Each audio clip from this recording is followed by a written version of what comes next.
ان programmes میں جو ہم نے اسکلز ڈیولپ کی اس کی ایک لسٹ تو بہت لمبی ہے. میں اس کا ایک چھوٹا سا تعارف آپ کو آج اس کے کچھ سیمپل ٹاپکس سے کروا بھی دوں گا. تاہم اس میں جو سب سے امپورٹنٹ چیز ہے وہ یہ کہ اس میں جو انسٹرکشن کی یا فیسیلیٹیشن کی میتھڈالوجی ہے وہی ڈفرینٹ ہے.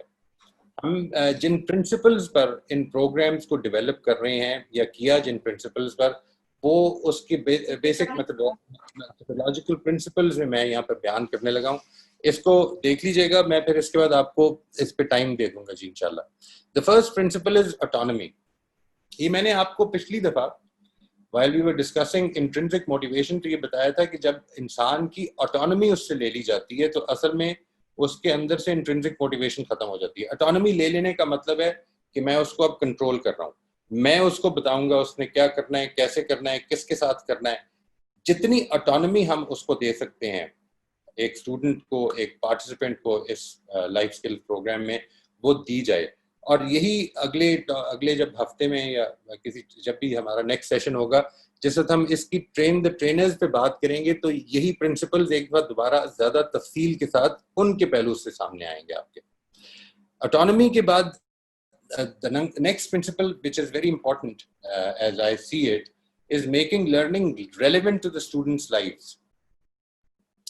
ہماری جو اگر آپ اپنی اسکول کی لائف کو یاد کیجئے تو آپ ایک چیز بڑی افسوسناک دیکھیں گے کہ most of the times learning was never relevant to our life at that time.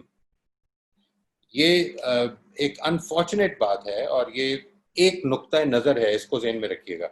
That education کا ایک مقصد یہ بتایا جاتا ہے کہ to prepare children for their future lives, but what we ignore in this process is that we try to give them the information that they will need in their future lives.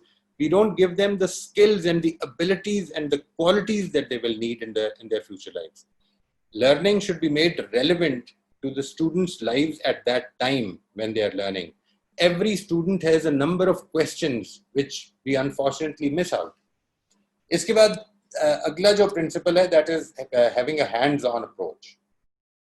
Hands-on approach سے میری مراد ہے that for instance we learn the art of decision making by making decisions.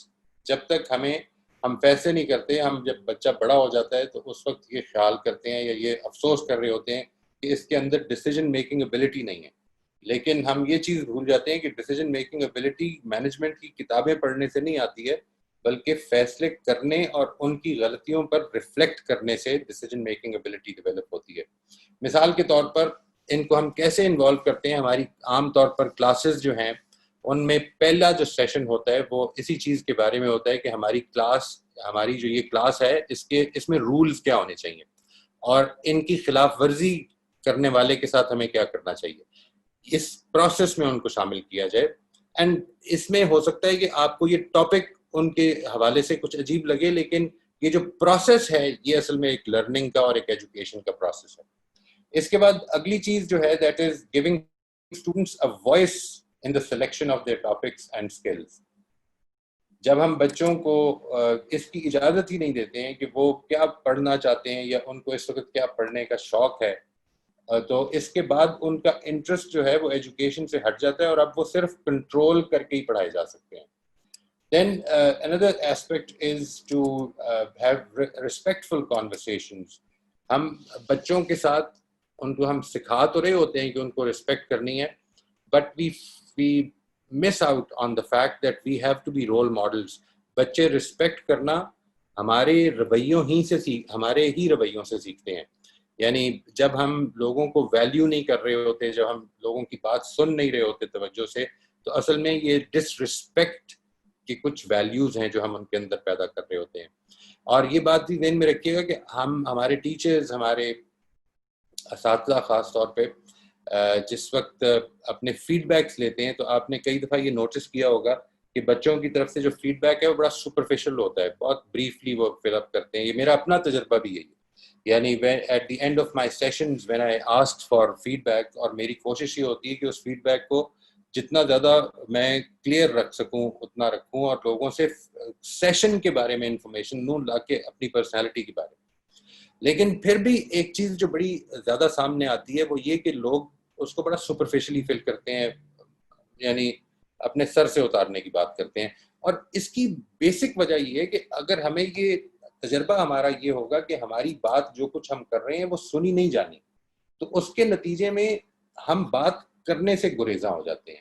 Respectful conversations کے لیے ضروری ہے کہ ہم دوسروں کو ویلیو کریں, ان کی بات کو سنیں, اور پھر اگر ان کی کوئی رائے ہے تو یا اس پر ان کے ساتھ ایک ایکسچینج کریں, اور یا پھر اس کی رائے کو اگر صحیح سمجھتے ہیں تو اس کو مانا جائے یا اپنی وجہ بتائی جائے.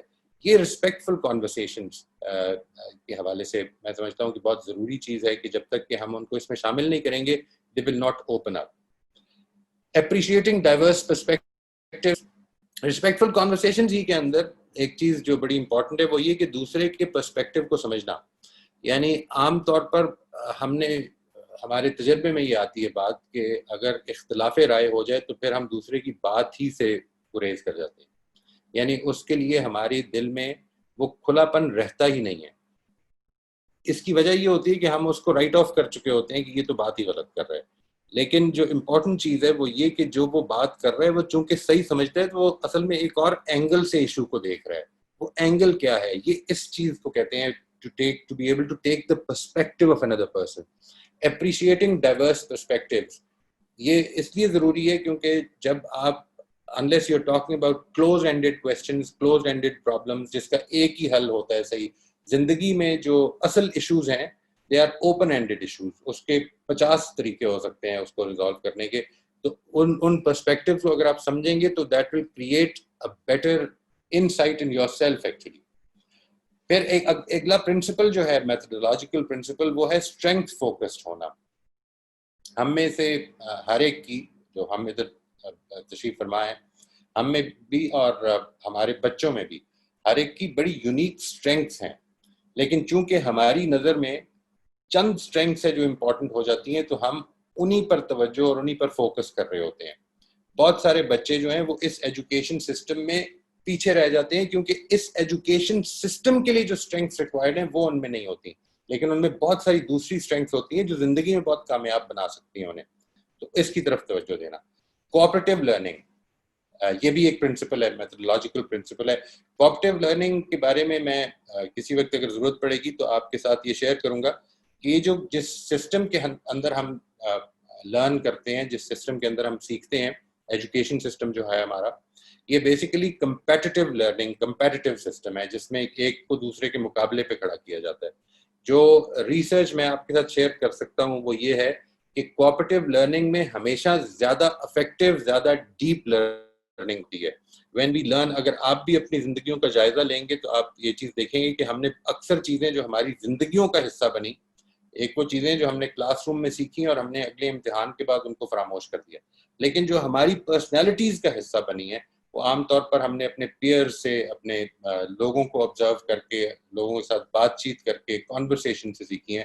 کوآپریٹیو لرننگ کا principle is a very important principle. اس کے بعد ہے جی انکوائری ورسز ججمنٹ, یعنی ایک ٹیچر کی تربیت میں اور ایک ٹیچر جو ہمارا ماحول ہے اس کلاس روم میں لائف سکلز کا, اس میں اس پرنسپل کو ایک بڑا اہم پرنسپل سمجھا جاتا ہے. ان آور کلاسز, یہ آپ نے آبزرو کیا ہوگا, آپ نے خود بھی دیکھا ہوگا, ایز اسٹوڈنٹس بھی, اگر آپ ٹیچر ہیں تو آپ نے بھی خود اس کو پریکٹس کیا ہوگا. ہماری کلاسز میں عام طور پر ٹیچرز جو سوال پوچھتے ہیں وہ وہی ہوتے ہیں جن کا جواب ان کو پہلے سے پتا ہوتا ہے اور جن کا ایک ہی جواب ہوتا ہے. عام طور پر یہ سوالات جو ہیں یہ میموری کے ٹیسٹ کے لیے ہوتے ہیں, یہ تھنکنگ کو پرووک نہیں کرتے.